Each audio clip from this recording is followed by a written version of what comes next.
All right, let's go. This is the 2 Ill interview. You're with Paladin of the Dorks. What's going on, everyone? Thank you. And I have my guest for today. Morgan Denoya, aka Dizzy. What's up? How y'all doing? Let's go. How you doing? How you feeling? I'm good. I'm great. I'm here. I'm in the studio. I'm with a ton of creatives. I'm grateful. Plenty grateful for like a lot going on in your life. You know, just kind of happy to like relax with your peoples. Oh yeah, of course. You know, I'm always busy. It's so nice to be with like-minded people, and I mean, this is busy too. You know, don't get me wrong. We're here working, but it's that good busy that I love, that creative busy, that fire. Where you can kind of have that outlet to like let your mind run. Oh yeah. And what are some other ways that you've like found like ways to express yourself or like have outlets? Oh, I mean, you know me, Paladin. I have so many outlets. You know, I'm a dancer. I make visual art. I do a lot of different graphic design. Obviously, I like fashion and style. I mean, I wasn't ready. I didn't know I was going to be on camera today. She wasn't ready. Okay. I was not prepared. Not prepared. You know, and I'm a writer and I'm a musician, you know, so all of that, just about any art I can think of is how I like to express myself. Let's say, would you say a big mouth? Would you say pretty multifaceted? Oh, absolutely, multifaceted, multi-talented. Multi-talented, and you said writing. Oh yeah. Anything you can say about your works, or are there some works out there right now that you have, or? Oh yeah, I have a few songs out there for sure right now. You know, on the usual platforms, and a lot of stuff that I wrote in different places in my life. You know, coming from different relationships. Different world circumstances. You know, I have some funny songs out there. I have some really moody songs out there. Cold was one of the first tracks I ever released, and that has a lot of strong background for me, and I think it really showcases my writing skills as well.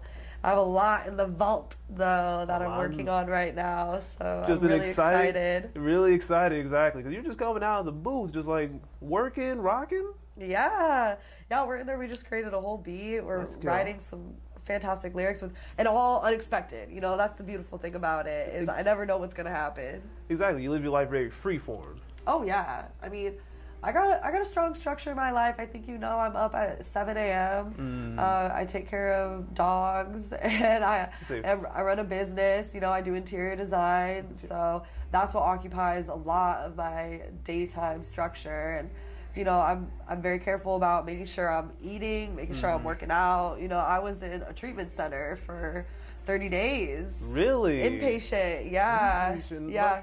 I say everything, but I say what was going on? If you feel like talking about it. No, I'm in a great place now. You know, it's mental health awareness.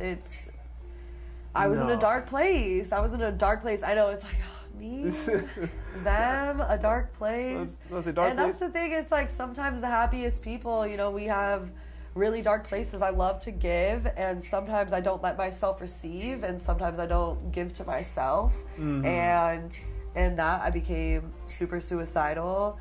I was leaning on drugs and alcohol to take care of myself, and I didn't want to live anymore. So it came down to an attempt. I'm lucky, I'm fortunate, I'm still alive today. Definitely, and I went to an inpatient facility, and there they gave a lot of structure. You know, a lot of structure. This is when you eat, this is when you take your meds, this is when you go to therapy, like this is when you have free time. And from there, I've totally integrated that structure into my daily life, because I've put my recovery before anything. You know, like I need my recovery to stay alive. You know, my recovery comes literally before family, friends, work, business, anything. It's my recovery, because I don't have anything else if I don't have my recovery. Yeah, exactly. It's that recovery that help you lay down the foundation for the rest of your day, because if your mental state falls, I'm done for. Exactly. It's quick to revert. You know, it's quick to get triggered and revert to like an old habit or behavior. Yeah, kind of. So exactly, and that definitely can be scary. And like, has it like hindered you at all recently, or? Oh, I mean, hindered. Yeah, like coming into my creative process again, it was different, you know, coming out of that darker place. I wasn't making as much music when I was in that darker place either, you know? Right. So it was good to get out of it. You know, I wasn't dancing, I wasn't doing my visual work. Everything I was doing was kind of like labor, you know? I didn't really feel like I was participating in it, like spiritually anymore. you weren't putting your spirit into it. Exactly. Like I wasn't putting my real spirit and my soul into what I was doing. I felt like you could see pictures of me before. It's like lights are on, no one's home behind the eyes, you know, like you can't see it. Like it was just dead in the eyes. And so to be back and have a spirit again and be happy and like sitting in gratitude again is a really profound experience for me. And yeah, like hindering, every once in a while there's something that'll throw me off, confrontation or, you know, old people that I would associate with that know the old me, and something will come up there and I have to reassess myself and remember I can't control anyone else. I can't change anyone else. I can only keep my side of the street clean. Exactly. So, at the end of the day, you can only control your reaction, how you internalize, how you perceive. Exactly. Yeah. And speaking more to like more about you, like some introspection, like you seem like you have some like spirituality in you. Like what do you have in particular in mind? Like what do you just generally feel about everything? For spirituality? Yeah. Overall? Yeah.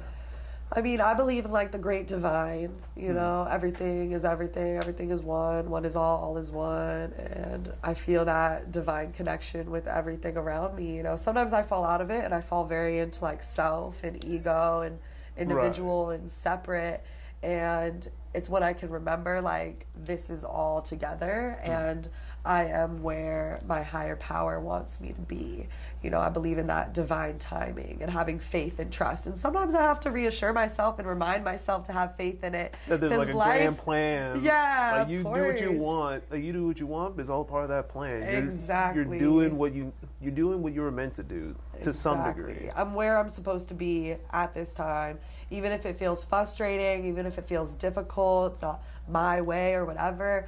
I mean, I've had a lot of things that didn't go my way that turned into another opportunity that was way better for me. You know, and that's what's restored my faith into like, okay, I give it up, it's yours. Like talking to my higher power, I'm like it's yours. Like, yes. So that's where my spirituality is at right now.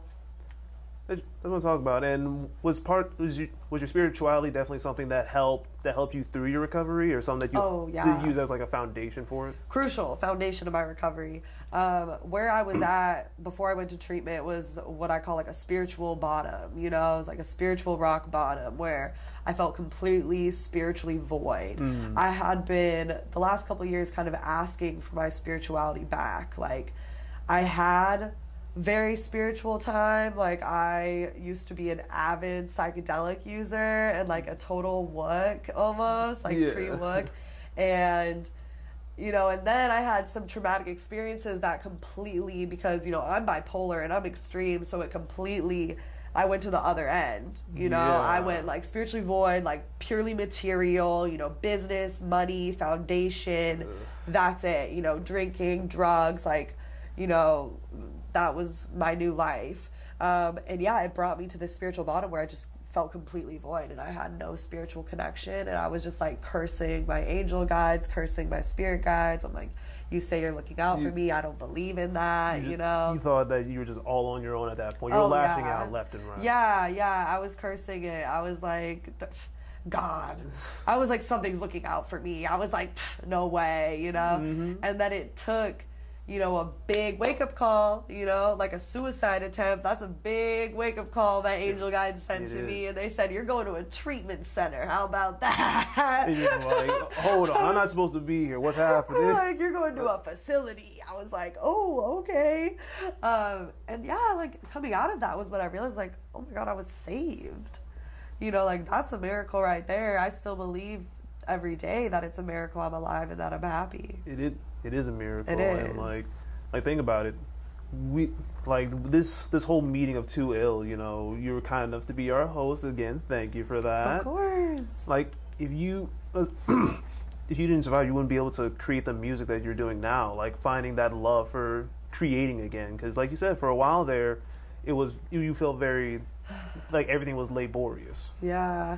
Yeah, and these are my people too, and a few of them knew what was going on. Like, I had said some things that, you know, like Antoine and Mark, I remember even in a conversation we all had, I was like, guys, I don't think I'm going to be alive anymore to work on this, you know, and they're like, They're like, what's going on? Like, we got you. Like, you can talk to us. And when I was in that really dark place, and I'm sure other people can relate, like, I don't want to talk about it. I don't want to talk about this.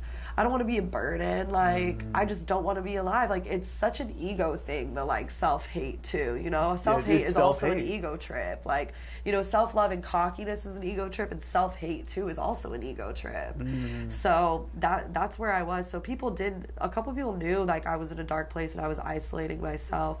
And because I've gotten through that, yeah, I'm here and I get to be with my people again, and I get to thrive again, and make art again, and be a part of more than just the art we make, but the community that we create too. That we establish with one another, that we create within one another to always come back to. Yes. And I know that people here do have my back, and I know I can call them and see what's going on, you know? I know that people don't judge me, and they are listening to me, and that is really like such an amazing thing about the community and the collective that we've created. Exactly. Exactly. You know that you can reach out. You know that we're always going to have your back. I'm about to say you're Morgan. Yeah. Let's say the 2 Ill wouldn't be what it is without you. Like, I'm glad that you were still around. Yeah, it wouldn't be what it is without each and every one of us. Each and every one of us together as the collective. Exactly. All right, well, it's good talking to you, Morgan. Yeah. Again, great seeing you. Thank you for having me, Paladin. The pleasure's all mine. You. All love here. And thank you for tuning in to the 2 Ill interview with Paladin of the Dorks and Morgan Denoya. Peace.